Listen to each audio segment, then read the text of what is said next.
Hey, everybody, welcome back to Bruce's Bees. I'm joined tonight with Craig Branch from the Sideline Beekeeper YouTube channel. And Craig, tell us a little bit about yourself, just a brief history on your beekeeping experience as well as your YouTube experience. Well, thanks for having me, Bruce. I appreciate it. I started beekeeping when I was 12 or 13, so almost 30 years ago. And I kept at it, never at this level or this scale. I mean, I had a job and things like that, but I kept 10, 15, 20 colonies the whole time. Worked in law enforcement until I retired. When I retired, I decided to go full time to me beekeeping, which we run around 100 colonies. We do honey production and nuke sales. And that's how I got started, just a little at a time and built up over the years. And now I call it full time beekeeping because it keeps me so busy. But, it's really not. It's not a commercial level operation, but, there's always something to do. That's good stuff, man. And recently on your channel, you've been doing a series. It's one of the reasons I wanted to have you on. First of all, we had you on the stream team, beekeeping chat, probably about a year ago. I know it was last Yep. spring sometime, I think, and was really impressed with your knowledge. I think we had you on a couple of times, didn't we? Yeah. Several times. And it was really a lot of fun and learned a lot of things. I think you're one of those guys that's kind of bare bones. You use what's worked for you for all these years, and you've been doing it long enough. You've learned a lot of tricks. You have a lot of tips you can give people along the way, and so I think that's probably one reason you started the YouTube channel. And you recently started a series on your YouTube channel called "Stop Buying Bees," and I'm intrigued by that. And so, could you talk about that series a little bit? Kind of walk us through your thought process with that series. The whole thought process behind that was a lot of people start beekeeping and, first year beekeepers, their bees die. Second year beekeepers, their bees die. Normally they'll do that two or three times and then they're done.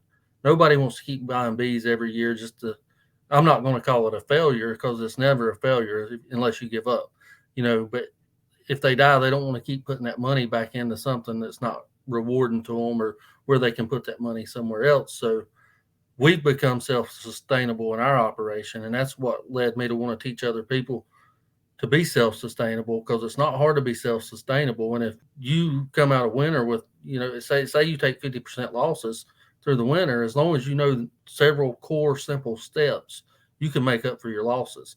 And, we're taking a yard. We had some pretty heavy losses. I was gone for a while.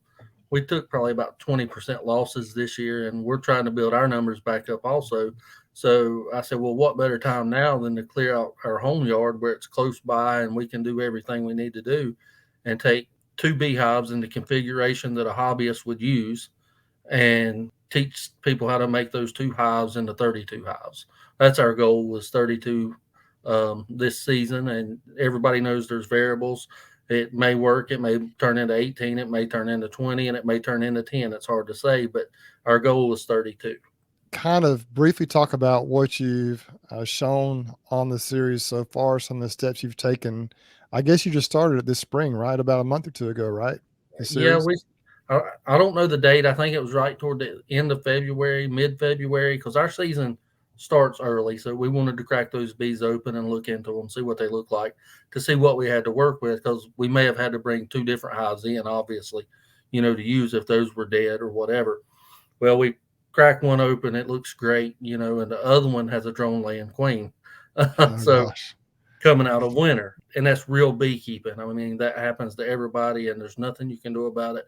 So I said, you know what? Instead of doing just one beehive, we're going to try to salvage this colony by raising queens, giving them brood, whatever we can do to get them by long enough to get the queens mated, which, they should be mating right now, hopefully. And show people, hey, yeah, we have these same problems. We got a drone laying queen coming out of winter. And if this is our only two colonies, of bees, and I want to expand to 10, how do I do that? How is it possible to do that? I don't want to buy bees, because I've got bees. Can I turn these two into 10, 15, or just make those two into four? So we started with that. We feed heavily in the spring because every year without fail it'll warm up. The blooms will come out, the red maples will bloom, and then we'll get a hard freeze and it'll kill everything. And then the bees are left without nothing, and they've already started brooding heavily. And we have Italian stock for the most part, and they tend to brood up earlier and eat you out of house and home. So We opened them up, looked in them, and we went ahead and gave them a pollen supplement patty and some sugar syrup and closed them up. Realized we had that drone layer and came up with a game plan to fix that. Well, the next video, and I can't remember the order of all of them, but the next video we showed giving some brood frames over to the other colony or something like that, and then maybe giving them some nurse bees, and then we started off with making that one queen right colony into a cell starter and cell finisher to raise our own queen cells out of. And we did that a little early. We were anxious. We probably did it a little sooner than we should have. But to do the series and get to 32, it's going to take time. If we mess up on the early matings or whatever, we can go back and correct that later. We can reintroduce a new queen or whatever. The main thing was to get the splits started to build our bee power up so we could continue to make the splits. Man, I love that. What I really like about it is the fact that, like you said, it's real beekeeping, because so many hobbyists out there, so many people get started in beekeeping and they'll buy 1 or 2 colonies, and then something exactly like what you described happens and they have no idea what to do. And there's so many videos and techniques out there on how to fix it. So many people just buy multiple packages every year. They restart every year. And so the fact that you are giving folks a strategy, you're keeping it real. You're not just coming out with 2 colonies and just pulling from your other bees to kind of just try to fix it. Allows them to kind of have hope in that, hey, maybe I can fix this thing on my own. It gives them some strategies to do if something happens. And I think so far, I was looking at your channel today, you've got 10 videos in this series that have been uploaded. And so you've just been putting them out quickly. It seems like you're covering every single step. Anytime you go in those hives and check on them, it seems like you're documenting what you're doing. And so I noticed that you're thinking through the process as you do it. And so kind of helping, like if I'm watching it, I kind of see what you're thinking. Right. And also, you can kind of help answer questions for people who might be in a similar situation, kind of how to address those problems.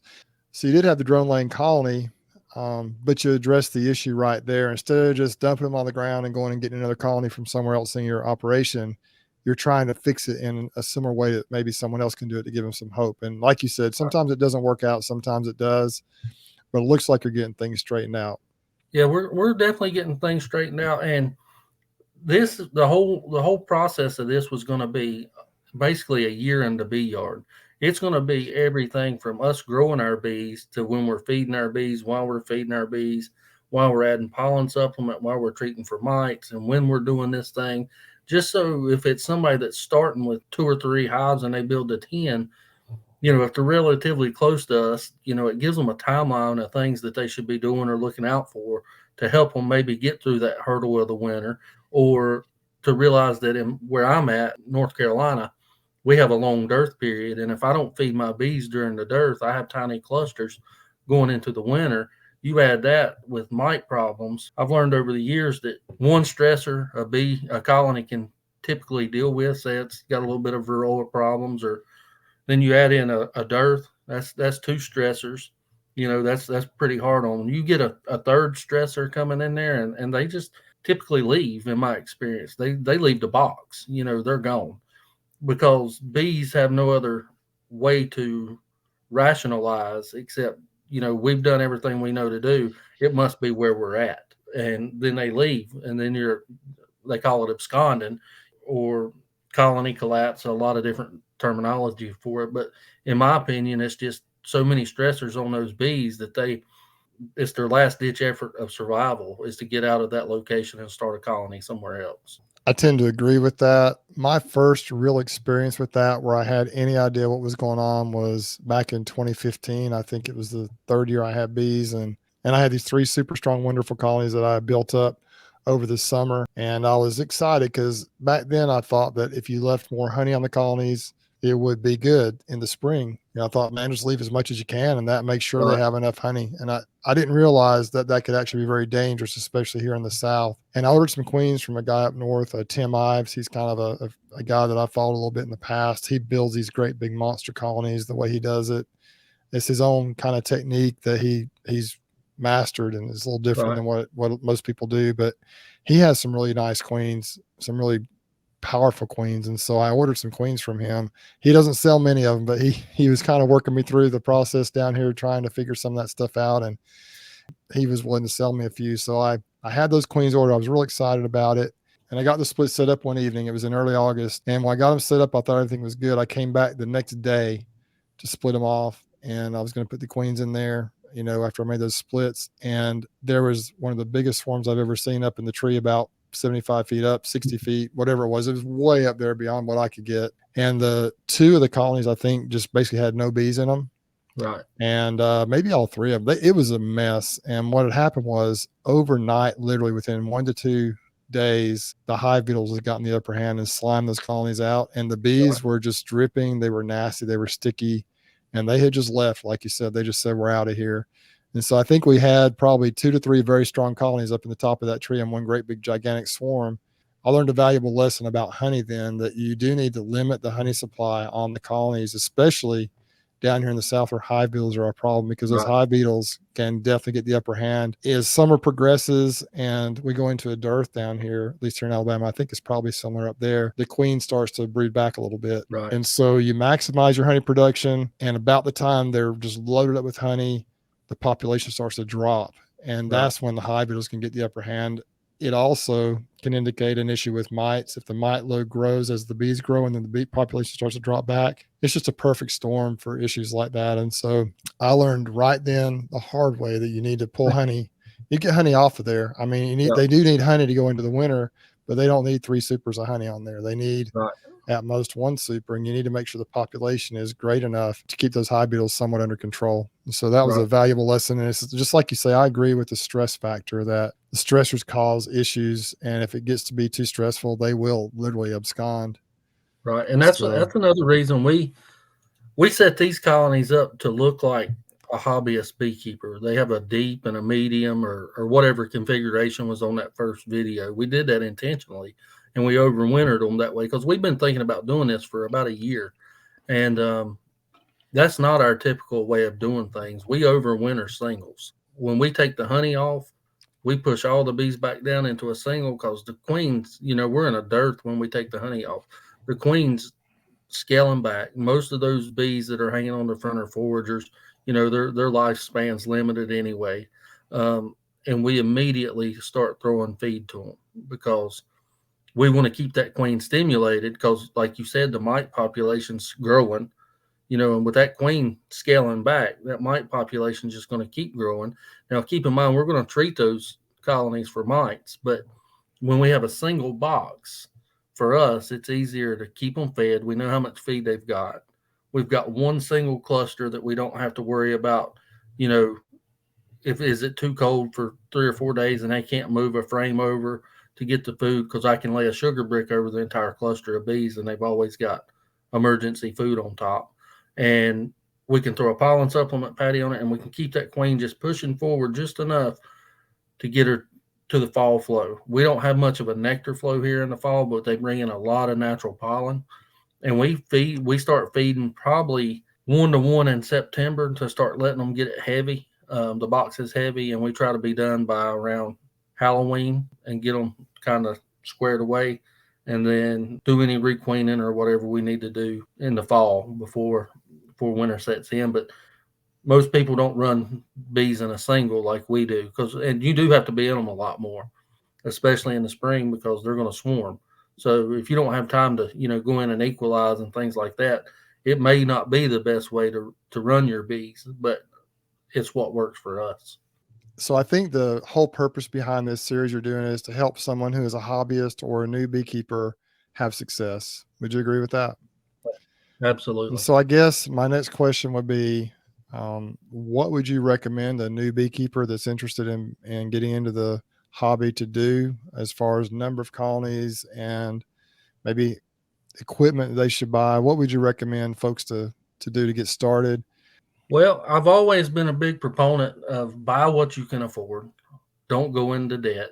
If it takes you 2 years to buy 2 complete hives before you start, do that, because it's hard to make any money beekeeping and recover your cost if you go in debt to do it. It'll take you a while, but get you 2 colonies, 2 bee boxes, from whatever manufacturer you like, any type of hive you want to use. We use just regular Langstroth bee boxes, migratory tops, nothing special. And I would recommend that person get a package of bees from a reputable package distributor, and I would recommend them get a nucleus colony from a reputable manufacturer or whoever makes nukes in their area, or reach out to somebody that know's got good bees. And the reason I say a package instead of a nuke is because you can learn so much by watching a package grow. You see the whole process from them drawing out the comb, how pretty and white it is, to the queen actually starting to lay eggs. And, you get to see the whole thing from the beginning to the end. And it's kind of more educational to me than just opening a box and you've got everything there. But by buying two, if something happens with that package, you've got that nuke that you can use to fix that problem, or you can order a new queen, or however you want to do it. But the whole idea of it's getting away from spending money on bees. Spend your money on your equipment because you can always sell it and make your money back. Take care of it. But if all your bees die, you have nothing. Yeah, I've heard the term buy your equipment, grow your bees. And so you have to start somewhere. I'm with you. I think it's a great idea to always start with a reputable source for your bees, someone that has a great reputation of having healthy and strong bees. Right, I know some people start with swarms, but really with swarms, you don't have any idea what you're getting. I'm not saying you shouldn't do that, but I kind of recommend getting bees from a reputable source. And I like the idea of a package and a nuke. I just start off with nukes, right. but what you say makes sense to me because that way you can compare the two and kind of see that package grow, like you say, from just nothing It's so much into more a healthy colony. educational. It really Yeah, is to see how they you learn build the so much. wax. Yeah. So I also recommend the two colonies to start off with minimum Right, because even if you buy two nukes or two packages, that way you can compare them and see if right, there's any differences. Because if you have just one colony, they might be the best colony ever and you don't know it, or they might be really weak and dying out and you don't know it. You need to have right. something to compare it to. And so I think that's always a good strategy if you can to try and get two. I think it's difficult to really start a successful bee operation with just one hive. I know some people do that, but that's not what I recommend. I Well, start off with two. I started with one when I was young, Yeah, and it died, and I had nothing left. So, yeah, yeah, yeah. If you have one colony and you lose it, that's 100% loss, right? right, So you're it's done. pretty You're done. rough. But I started my first year with two, and I was immediately addicted, and I got two more. I split, I think, that first year and ended up going into six through winter. And man, I thought I had it figured out. And so then I'm like, man, I'm gonna be the greatest beekeeper ever, I guess. Well, I didn't really think that, but I thought I had it all figured out. And then I started Third year losing humbling colonies, started losing experience. colonies. I had all that. I went through all that. I tried to be the treatment free guy and got humbled that way. And then I started doing a few treatments here or there, but not with a lot of purpose or Right, intention. And just lost a lot of bees even trying to do that. And then now the last couple of years, I've really focused in on trying to be intentional with what I'm doing. Just kind of looking at the future with your series, let's kind of wrap that up here and move on to a couple more topics. Tell us where it's going from here. Right now, you're sitting at, you've got one, is it a double deep or a deep and a medium? And then you have one that you're trying to fix from the drone layer. I watched one of right, those videos today. So tell us kind of what the status is right now with those colonies and kind of where you think that's going to go the rest of the year. right What your now thoughts are. we've got a medium super that is a colony of its own. It was the drone layer that started out as a deep and a medium. Obviously, we didn't need that much space because there was hardly anything in it. So we originally, I think, used that one as a cell builder, and because there was no queen, we used it to make some cells and put our first round of cells in. And I ended up getting rid of those cells because I don't think they were going to mate properly because of the weather. And we just recently introduced some more cells, but it started with two bee boxes. One was a double deep, one was a deep and a medium to kind of show, whatever The somebody difference. uses. And then from that point, we have split. We've obviously still got the Queen Right colony that we had coming out of winter, but we've introduced cells into the other two, plus the last cell builder we used, we introduced a cell into it. Now we'll probably have to take some brood, and some nurse bees and shake in there and things like that. But the cells did emerge. We've got virgin queens in there, and we have good weather coming up in the 70s, light wind.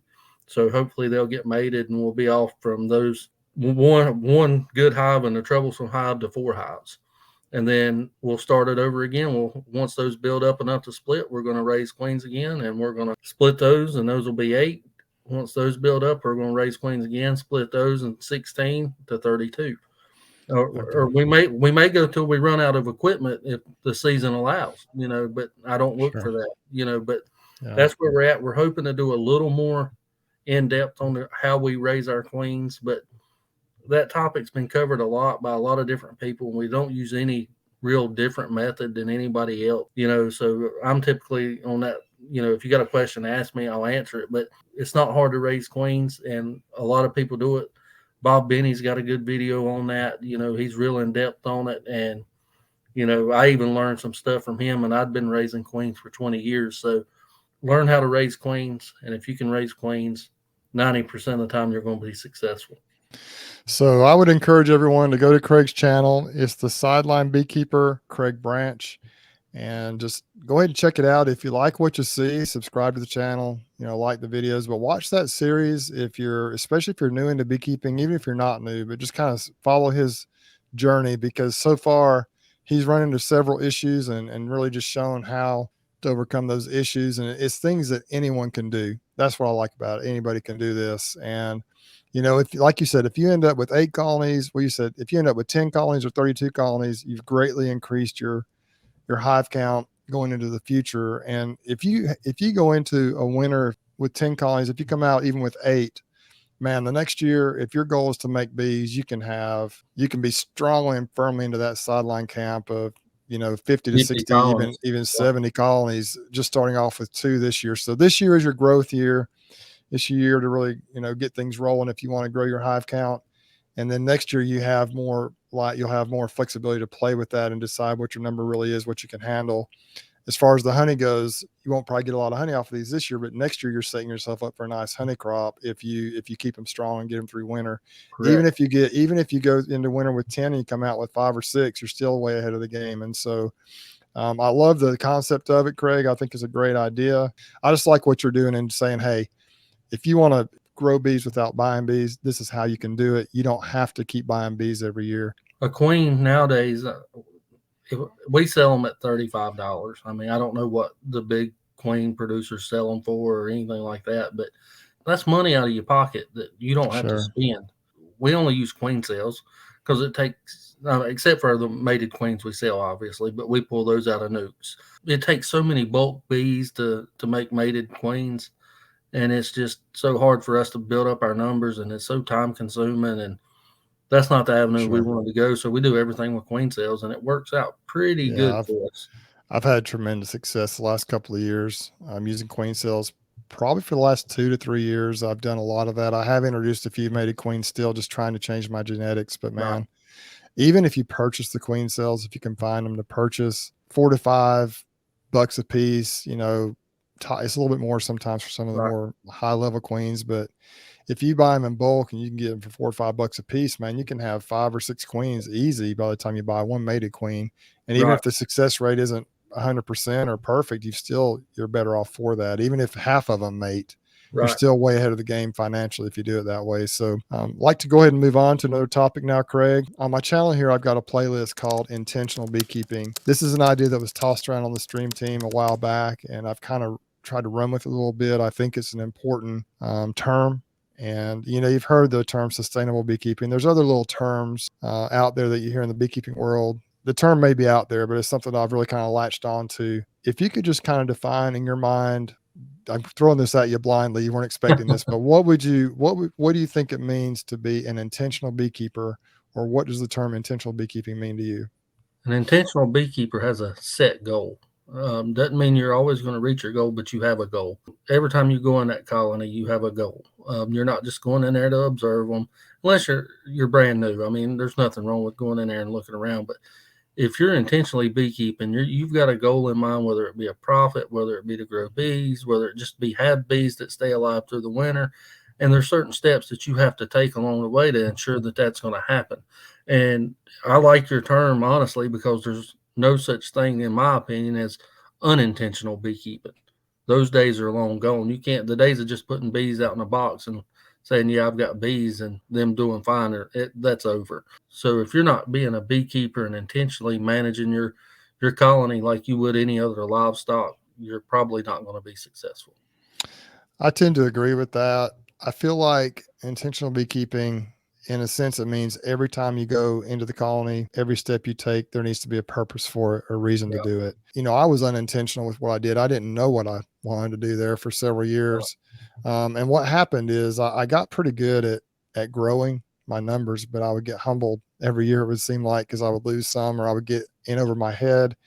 And so in a sense, it was intentional because I was trying things and doing things. I had a purpose for what I was doing, but I didn't really have a specific goal in sight, so to speak.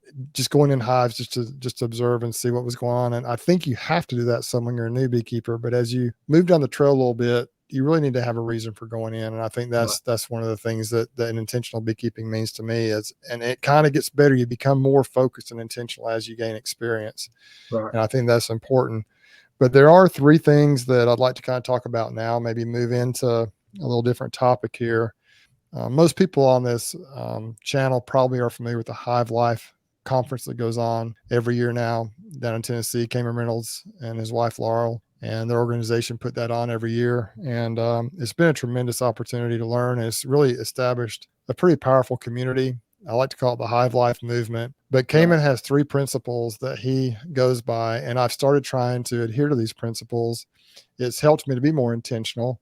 And I'd like to address briefly each of these topics, if we could, Craig. And I know you're working on these. You've already mentioned some of these tonight and what you've discussed. The three parts, I think, of being intentional in beekeeping, I'm going to go right along with Kamen's principles are: number one, you have to have great queens. Number two, you have to have dead mites.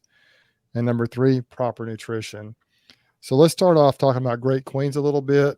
Craig, what do you do to ensure that you have great queens in your operation? The past few years, it's been easy because we had a 5-year-old queen that was a wonderful queen. She was a great honey producer. She had overwintered 5 years, always low mite loads. And it was a queen that came in a package of bees that I bought to let the kids watch a package of bees grow. I don't even know where I got the queen from. She was an Italian queen, and she was absolutely probably one of the best queens I've ever had. She up until her 5th year, she was laying sheets of brood, no problems, and it just a perfect concept of what I wanted to breed my stock from. She died last year, but fortunately, I had already started breeding other queens from her.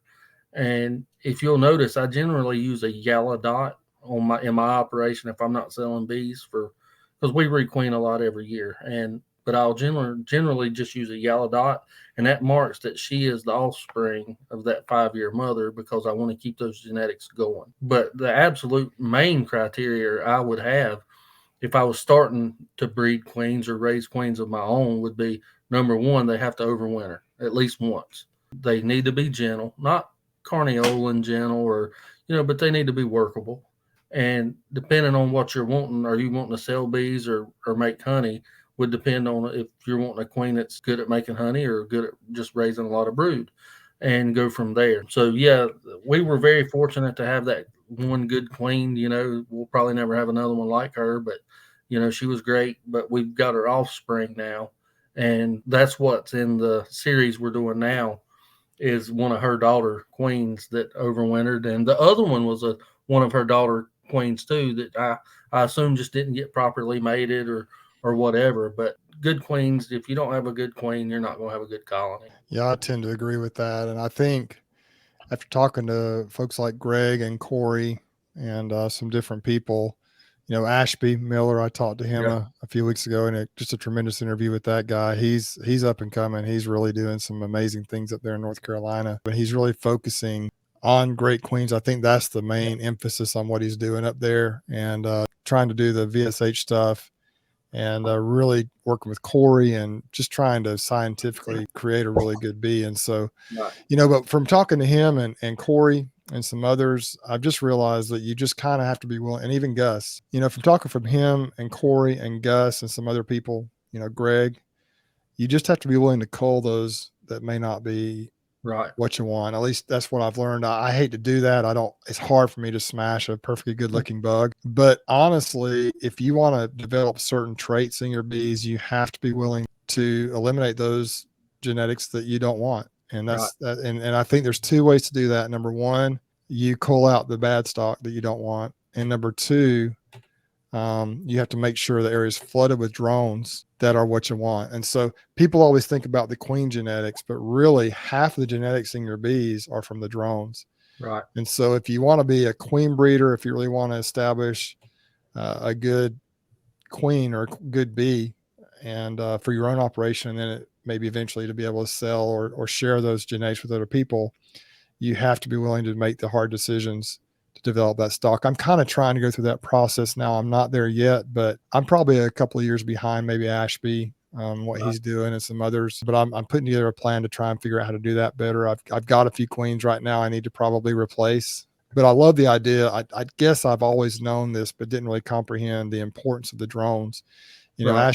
Ashby's setting up a situation to where he's got, is he's going to put his mating nukes in the middle or close to the middle. And then he's got like a pentagon shape, like I think a half a mile or something, or however the distance is in each direction, where he's dropping 20 really strong, nice colonies with desirable traits Right. in the attempt to just flood the area with drones. And of course, I'm sure he'll use those colonies for other stuff too, but they'll be there producing drones. So then when those queens fly to try and get mated, every direction they go, they're going to run into drones that he wants. Right. And so that'll allow him to be able to create a stock that he wants. And so, I'm not at that point yet, but I think Right. that that's really important. And so that's one way that you can create better queens. Now, obviously, if you got 2 colonies and you're a hobby beekeeper, you can't really do that. So Right. you can develop a pretty good queen, though, if there are bees in the area. And you can start to kind of work towards that. But the first thing to do is to get you some good quality bees and learn how to grow them. And then you can really start focusing more on the genetics. You can bring in queens from other areas as well. You can find genetics from queen breeders that you really like and bring those in if you want Right. to. But anyway, that's one thing that's super important. I appreciate your feedback on the queens. Any other things you'd like to add about queens, Yeah, Craig? I mean, don't be afraid to bring in queens from somewhere else. I mean, there a few years ago there was a lot of talk about, southern bees versus northern bees and all Uh, this stuff, and I don't buy into that hoopla too much. None of the bees are native to here anyway. Local bees, I'm sure, do have if they've been here a while, is probably a little bit better, but I'm not convinced that you can take one of my bees and I can ship it to Maine and it won't do just as fine in Maine as it does here as long as the proper steps are taken. yeah, I tend to agree. I think there is something to be said for survival stock in local areas, but I do know, like you say, that bees have mechanisms or they have genetics that can help them survive anywhere.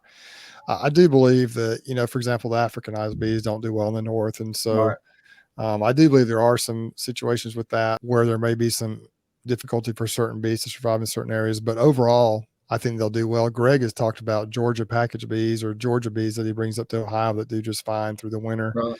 The key is taking care of them properly, which leads us to the next point here for the intentional beekeeping. I would call it a process, the dead mites. So, Craig, speak a little bit about the mites. What is your philosophy on mites, treatments, etc., in order to keep your bees thriving? Well, that steps on some toes sometimes, but I'm not a treatment free beekeeper. I never have been, and I probably never will be because it just hasn't ever worked for me.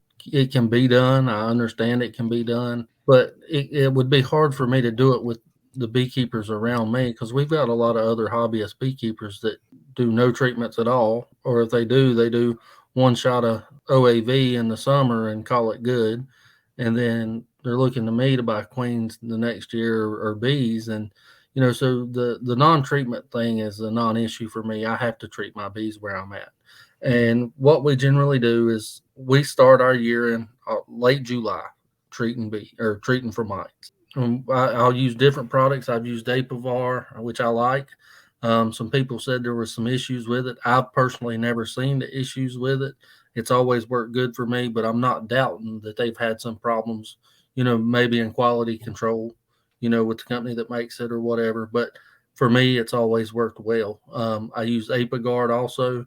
I really like it. It's just temperature sensitive where we're at, so we have to be really careful. And we got some videos on that, but that's my two go tos for that. I want to try Formic like you did, but I'm a little scared to do it because it's 95 degrees here when we need to treat bees like it is with you. I mean, it's hot and humid, but I'm going to try that with a couple this year and see how that goes. Once we get our initial treatment done late July, the 1st of August, when that treatment regime is over, we'll go back through and we'll do mite washes and see what our levels are at.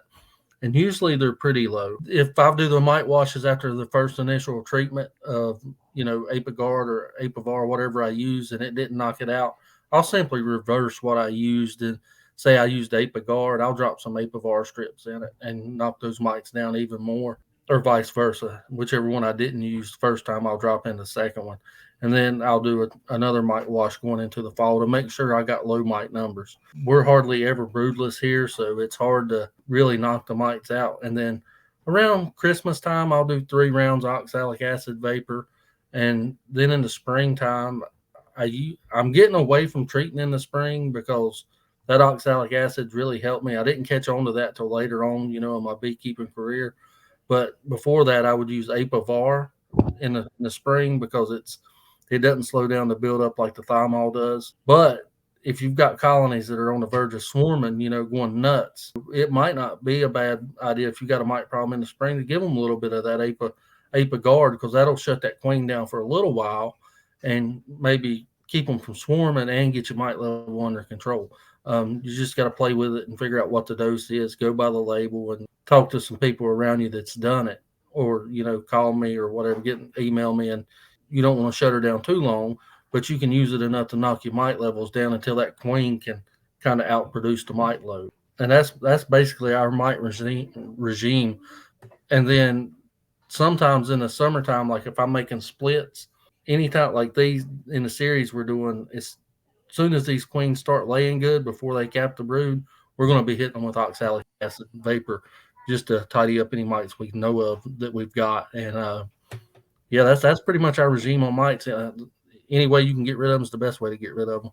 Yeah, I hear you, man. I am committed to figuring that out, to figuring out the mite control issue, whether it be developing more mite resistant bees, working with Corey and some other people on that, whether it be treating like crazy, which I did last year. I did a lot of treating. I just feel like it's important to try to knock those mite loads down. Some people are a little hesitant to use the mite treatments, and they're trying to be treatment-free beekeepers, almost a survival of the fittest type attitude about keeping your bees. Right. And my thoughts are, if it's a mite resistant bee, if you treat them, it's not going to hurt the bee. You know what I mean? It's going to be okay. The bees are going to be okay. But if you treat your colonies that are in trouble, if you treat them all, then it's kind of like an insurance policy.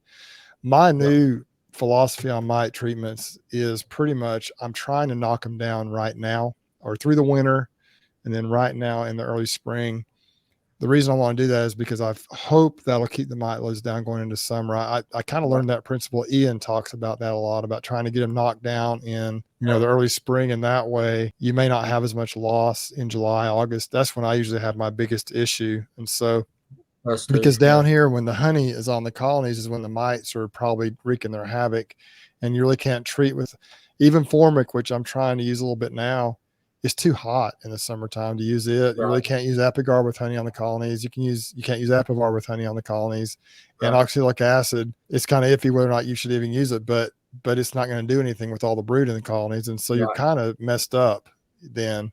And so my thought process shifted to, let's get them knocked down hard in the wintertime, early spring, and then let them ride through the honey flow the best we can. And then do some checks when the honey comes off, and then maybe drop some Apivar in there, maybe some Apigard at the correct dose for the heat, for the temperatures, and just kind of use all the tools in the toolbox. And I agree.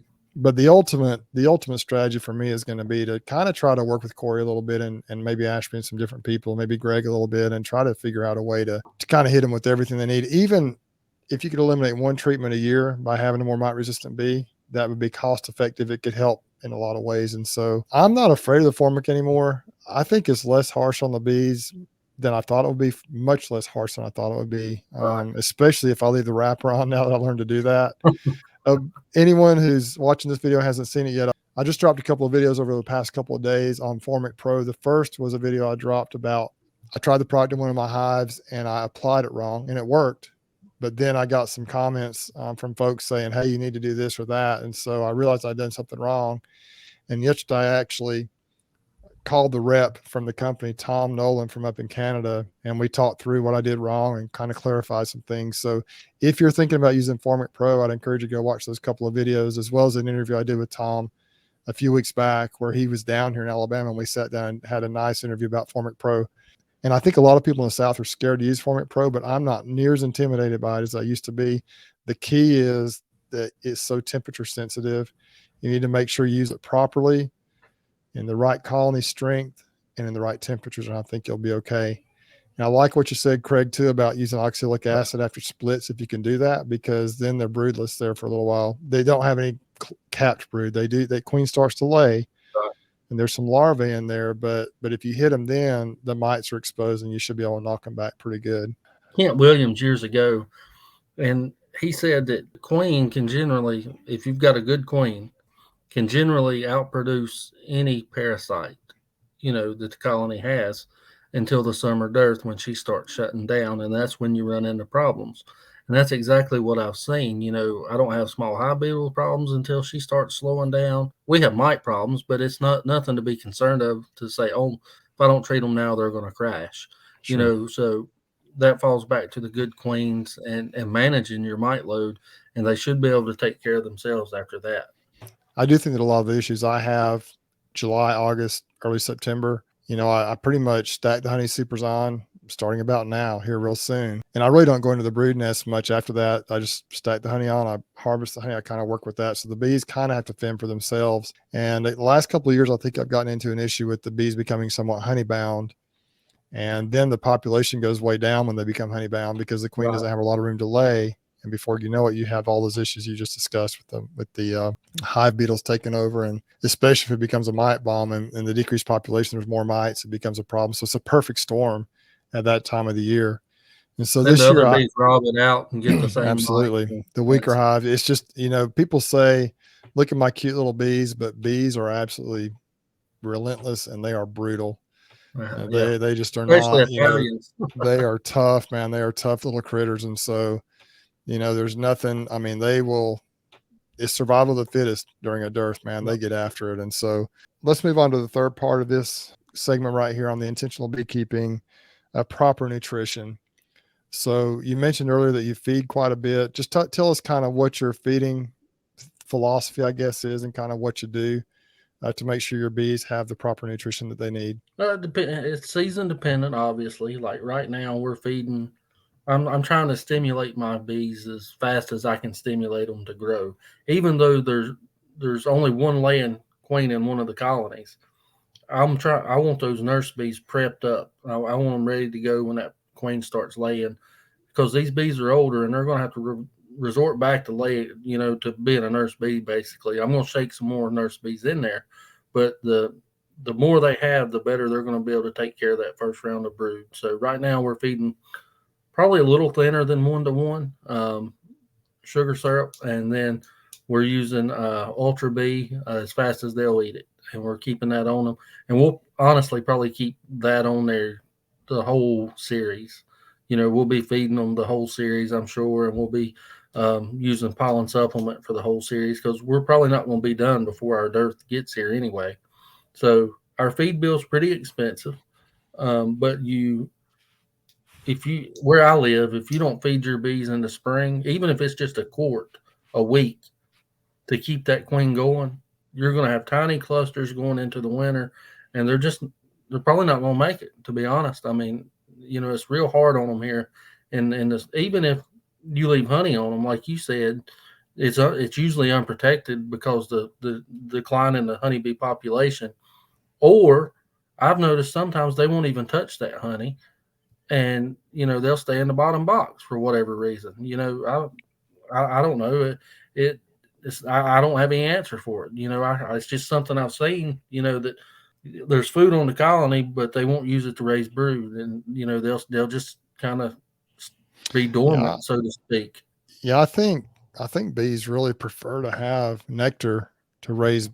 I don't know that honey is a stimulant to raise brood. I think that the nectar coming in, Right. the resources coming in from outside, in my understanding, is really what causes them to snap into raising brood, building wax, all those kind of things. The honey to me is like food storage for them. It's like when you and I, if we want to put up some food for the future, Right. buy some canned food or just whatever, beans and rice, Survival honey, food. for example, for us as well, you just store it. It's food Right. storage really for the bees. And so the bees don't typically eat honey at all, I don't think, during the nectar flow or No. during the honey flow.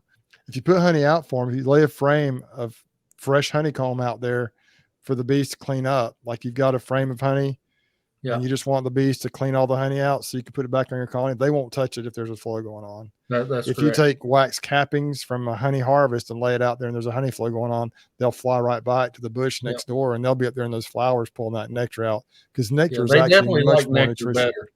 It's definitely more nutritional for them. And so honey is not their first source of food that they prefer. They Right. prefer to get the fresh stuff, but it is a source for them in the wintertime to help sustain them through. And it all works well. That's what my philosophy on the nutrition is. It's just a lot of it's just a financial thing for me. I do feed them when I feel like they need it, but I don't do a ton of stimulation in the springtime. Our nectar flow here starts so early. Right. The issue here, though, is they might have a little nectar flow like in January, and then everything shuts off for a little while, and then they can actually starve because they begin to build up. You can be in trouble. So you have to watch them. I do feed a fair amount, like in the fall, in the winter. Just I put some out for them maybe once a month. I kind of do some open feeding. That's kind of my preferred method. Right. A lot of people will get on me about that. In some states, I guess it's not even legal, but here it works great. And one of the main issues with that is that, the weaker colonies might not be able to get the nutrition that the bigger colonies will. And so, you got these great big field forces from the bigger colonies just dominating that open feeding. And your smaller colonies could possibly starve out because they can't get to it as efficiently as the other colonies. But I've had pretty good success with that. I've used some of the Hive Alive fondant patties, and they work really well, especially in the wintertime. I check the weight on the colonies quite a bit. I go and I just lift the back of the colonies up. If I've got a colony that's super light, I'll just throw a fondant on there. And those bees use that. It takes them a while to get through it, but it has saved, I think, many of my colonies over the past couple of years. And I'm not saying it has to be Hive Alive. There's different kinds of sugar bricks or things you can put in there to Well, that's kind of do what we that. use, sugar bricks. I mean, we make And them.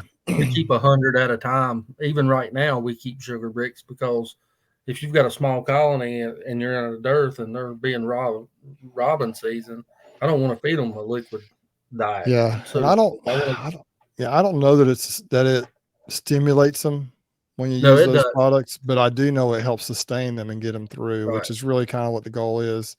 I will tell you though, if you set off some open feeding, and if you set a good little distance away from the bees, man, it's almost like they're so happy. It's almost like they think there's a flow going on. It is Well, there something to is behold. definitely a difference between feeding in the colony versus feeding out of the colony. I Absolutely. don't know what it is. I'm not a scientist. I can't tell you what it is, but I can tell by the way the colony reacts, versus me feeding them my in-frame feeders Yeah. or a jar on top or a bucket. There's something Yeah. about them leaving that colony and going out and foraging for themselves and bringing Yeah. it back to the colony that you can just tell a world of difference. We don't open feed here. I mean, just because it's so much easier. It would probably be easier to do it, but we're set up. All our boxes have an in-frame feeder, and Sure. the robin gets so bad here, Yeah. and our bee yards are fairly close to people. I mean, Yeah, you have to do what works best for you. And if you have a lot of hobby beekeepers around, then you're going to be feeding their bees too. So right. you got to keep And that in mind. so we just use our 1 gallon frame feeders and buckets and jars. And, there's different way to manipulate the jars. I think Bob's talked about it a lot on some of his feeding videos, but, 1 hole, 2 hole, 3 holes in the jar, just to get that stimulation effect that you really need for that colony. And each colony is a little different. Some of the ones we're doing the series on now have 1 hole, because they're small. And then the couple of them's got like 6 or 7 holes in the jars that we're using to feed them, plus feed inside the Yeah, just one trying to gallon build them up. one Yeah. gallon feeder. So we've talked a little bit about the carbohydrates. You do feed pollen patties. I noticed that in your video, in your series. I know you've done that some in the past as well. Have you ever open fed dry pollen sub outside the colonies? You pretty much just do it all inside the colonies. I do it all inside. I've never done it outside, but I think there's benefits to doing it outside. But we used to make it all, by hand. Now we buy most of it because Sure. it's just easier. I don't have time to, make 50 pounds of pollen sub, every week. I So get it, we'll man. buy, and it's a lot of sugar too, and so, and I don't have access to the inverted, syrup or whatever, so ours Sure. would dry out quicker. So I use the Man Lake, either the bulk patty or the pre-made patties, but I can tell it works really well on the colony. So if it's working Yeah. well, I've Well, I don't never change ventured it. out. You know, Yeah. and so, but I would like to try it and see, because I know there's a difference between bringing nectar or sugar syrup back into the colony. I can tell a difference. I just wonder if I could tell that same difference between them bringing back pollen supplement and open feed. You see what I'm saying? I don't know. That Yeah. would be something to study on and see which one they react better to. Sure. I did that this year, when we were trying to get the pollination bees ready. I just put some out open like that. I had two setups. Number one, I took a 5-gallon bucket and drilled holes in the side, almost like my open feeders, put the lid on it, and the bees got in there to get to the dry pollen sub. And the other one was I just set a bee box up on a Right. pallet and just put the dry sub in there and put the lid on it. And they went in that, man. They were rolling around in that stuff. They had such a good time with that. And they horked that stuff down so fast. But I've had a little bit of an issue with pollen patties. Down here, I'm not sure what it's like up there, but down here, they're bringing in pollen most of the year. And I've Right. just had issues with them kind of ignoring the patties I put in there. I put patties in there and they just don't eat them like I would like for them to. And then you hear people talking about hive beetle larvae and stuff like that. And I see a little bit of that, but they just kind of don't seem super interested in them, because most of the time they have quite a bit of bee bread in the colonies already. Right. And then most of the time there's something coming in. And so what I found is if I put out a little bit of pollen sub and they start just hammering it down, then I'll put Right. more.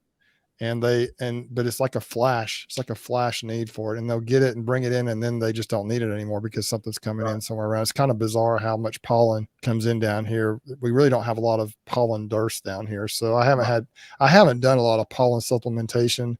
This year I did it specifically before pollination time because I wanted to build them up, and my colonies were looking a little weak, I think. And so I Right. just put it out for them, and I think it kicked them into gear. They started producing that brood. So As it goes back to your intentional beekeeping. If there's no need in putting pollen on them, there's no sense in putting pollen on them. sure. We do it a lot just to make sure they have plenty and they know that they have plenty, especially when we're trying to make splits, especially early or rainy weather, because these splits are going to be marginal, and they're not going to have a lot of Yeah, resources sure. until they get established. So we're going to use it for that. But you're absolutely right. If you've got a good pollen flow coming in, you're not going to stimulate them with pollen supplement. And pollen Yeah. supplement it will help a queen lay if she's inclined to do so, but it won't cause her to lay, if that Yeah, makes any sense. it's not pollen, it is a supplement. It's a sub. Right.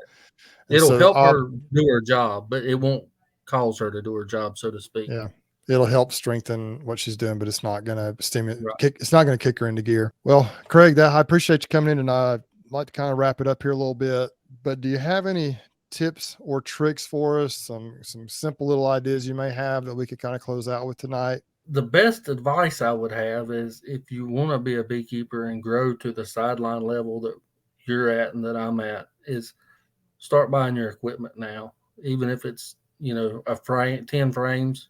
If all you can afford to buy is 10 frames, buy them. Next week when you get paid, if you can afford to buy a deep box, buy it. Start there and grow your equipment and then build your bees later.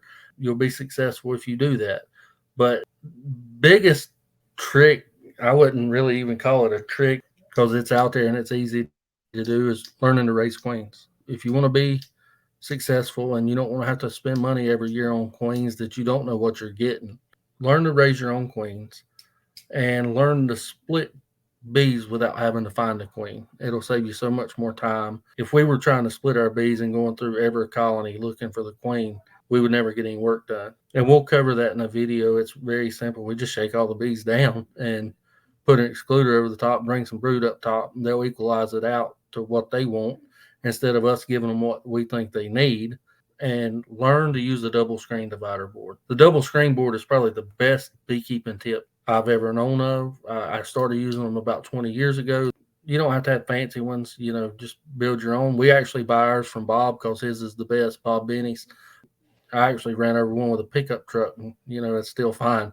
Whatever he uses to make them out of really does work. And we used to have a cabinet shop that made them, but he went out of business. So, I don't have a big wood shop or anything like that. So, but get some double screen boards and play with them, and watch some guys on YouTube that really use them, and learn all the benefits to using them, because there's so many, from keeping a small colony warm in the winter to splitting bees to raising queens. It's probably the best tool out there. I'm just going to tell everyone who's watching this that if you want to see someone put all these tips into action, just watch Craig's channel.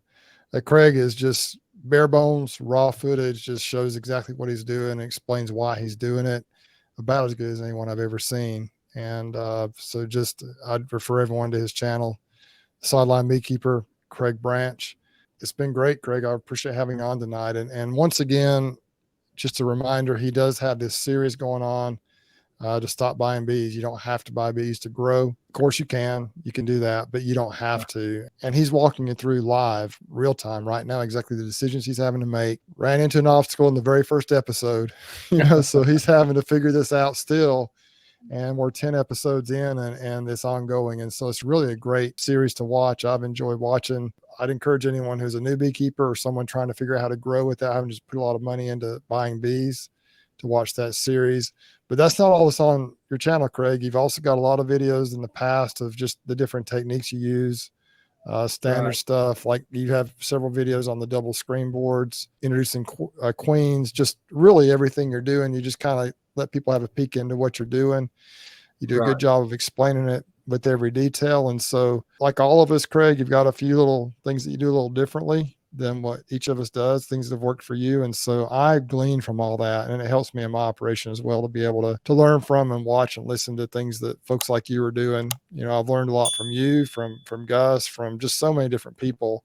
And on my channel, that's what I try to do is I've kind of figured out how to position the camera. I want people to have that impression that they're looking in the hive with me. I don't know how if I do a good job of that. That's kind of my goal, because I want to explain what I'm doing. And you do a good job of explaining what you're doing as well. And I really appreciate you and what you're doing out there, man. Yeah, we appreciate it. Like us, and we run close to 100 colonies. And, one guy was commenting, he's like, "Oh, how are you going to teach bees with 2 beehives?" I'm like, I've got 100 more I'm taking care of. But, just little things like that. People don't realize, we've been wanting to do this for a while, for at least a year, and we're excited about it.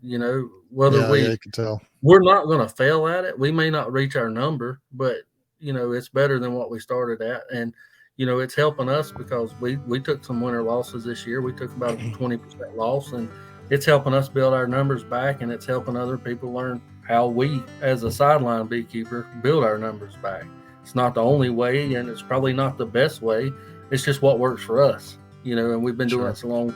That's how we do it. So, yeah, man, I appreciate you having me on here. It's been a blast to talk to you again, bud. So once again, I'd encourage you to go check out Craig's channel at the Sideline Beekeeper, Craig Branch. Look at the content, see if it's something you like. And if you do, hit that like button on the videos you watch and subscribe to that channel. A lot more information to come there. You can also, I'd appreciate too if you check out more of the videos on this channel here at Bruce's Bees. I did a video not long ago with Corey Stevens about VSH queens and how that all works. If you'd like to see that video, you can watch it right here. Y'all take care, be safe, and we'll catch you on the next one. Thanks, Craig.